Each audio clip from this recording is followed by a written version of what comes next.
Good morning, Applied Level 3 General, and welcome to the first video for week 16.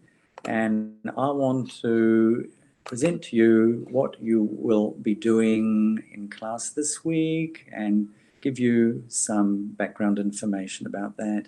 So here we are. So this week we're doing our writing, Event 3 writing on site. You will be doing this assessment and in your classroom at your DynaSpeak campus, and I'll be going over the evidence requirements for the writing, explaining to you, just revising with you what you already know, and be presenting some reading practice, which is excellent preparation for the writing, and I'll explain why shortly.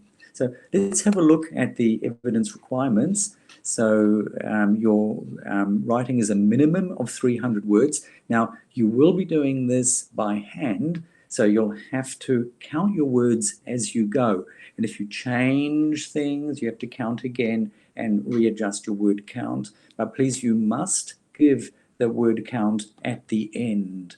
And be sure that it is a minimum of 300 words. Otherwise, you'll have to do it again. Right. Part 2, the second evidence requirement, is that the structure is appropriate to the text type and topic. So the structure, what you all know, essay has an introduction, body. Now, in this essay, the body paragraphs will be comparing and contrasting different ideas. Then you'll have a conclusion. So I think in class your teacher showed you this plan, how we want you to present your compare and contrasting essay. There are different ways of doing it, but we want you to do it this way. So you start with your introduction as normal. Then your first topic sentence, your first body paragraph will have a topic sentence with your first idea in it.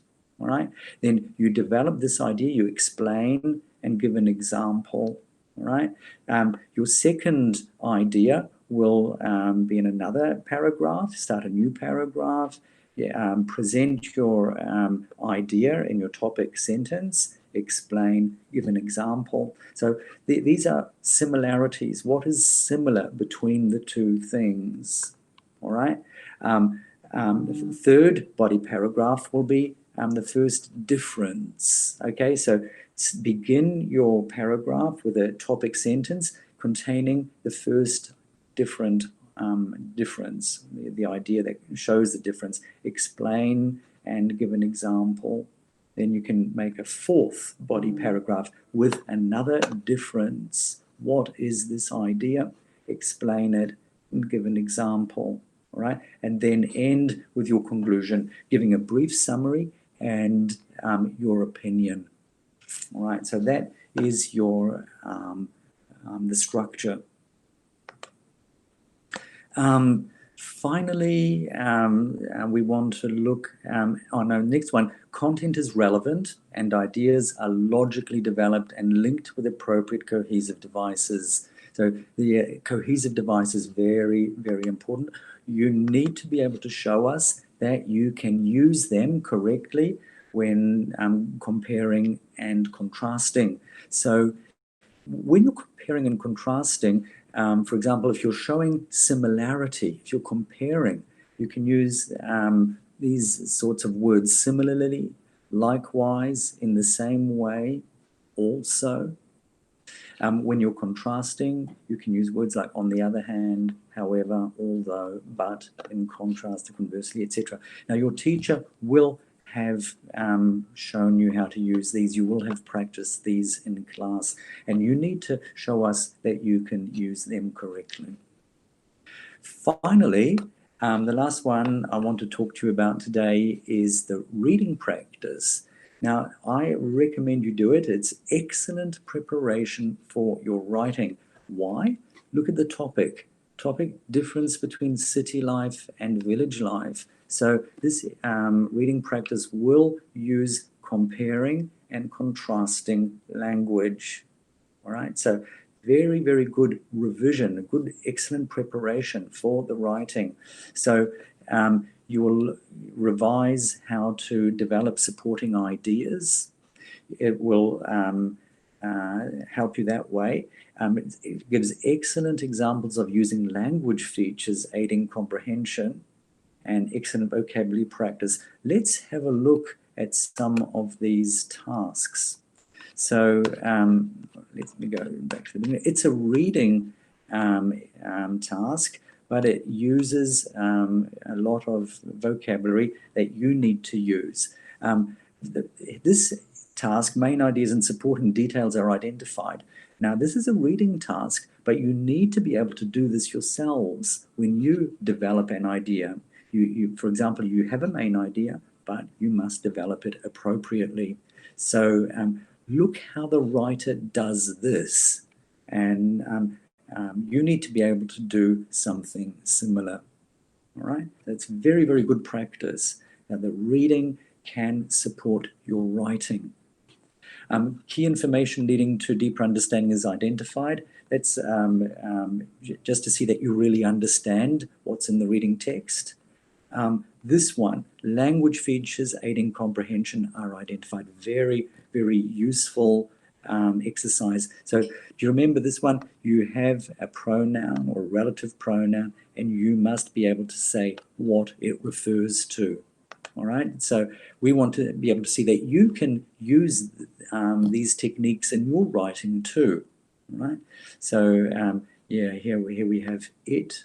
What does the it refer to? Okay, so after that, we want you to identify 2 adjectives which describe city life. And in paragraph B, we want you to find 2 nouns that are related to facilities. All right, so you find them in paragraph C. So we want you to be able to use nouns and adjectives referring to facilities or describing city life. Here too, we want you to be able to identify 2 paragraphs that use emotional language in describing people.